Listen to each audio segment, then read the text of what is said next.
I grew up on a farm. We farmed cattle and wheat, and my great-grandparents were actually Sooners. Came to Oklahoma in 1888, and we still own the family farm in southwest Oklahoma. My objective was to have a job where I was cool in the summer, warm in the winter, and clean at the end of the day.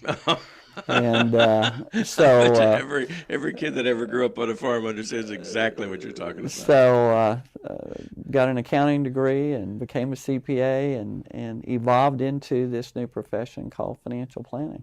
The thing that I gained from growing up on the farm is I learned how to work and was never afraid of menial labor because it was all menial labor. We didn't hire people. I mean, I was free labor from my dad, and I milked a cow every morning and every evening. And you know, one thing about milking a cow, we didn't do it as a dairy farm. That was for our personal use.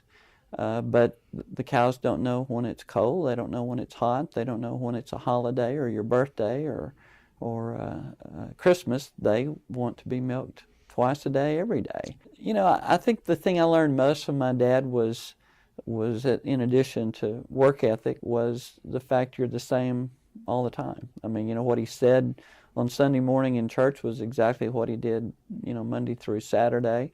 I worked with my dad every day. And so I saw how he dealt with challenges. I saw how he dealt with work and family and other people. And I learned to, as my mother would say, don't ever think that you're better than someone else, but don't ever think that they're better than you. My dad never borrowed a nickel in his life. You know, never borrowed to buy a tractor, never borrowed to buy a pickup, never borrowed on our home. I actually grew up in the home that my father, where he was born. His mother lived there as a child. And to be honest with you, when I was a kid, I thought my dad was the most outdated, Cheapest. cheapest, you know, out of touch person on earth. When you're 18, you know it all. When you're 25, you know that you know it all. And by the time I was 30, my dad got a lot smarter, and I realized that I really didn't know so much, and that his values, his way of dealing with money, really was probably a much better way than what I had dealt with it from, say, 21 to 30. So I really kind of learned a lot from looking at the way he dealt with things.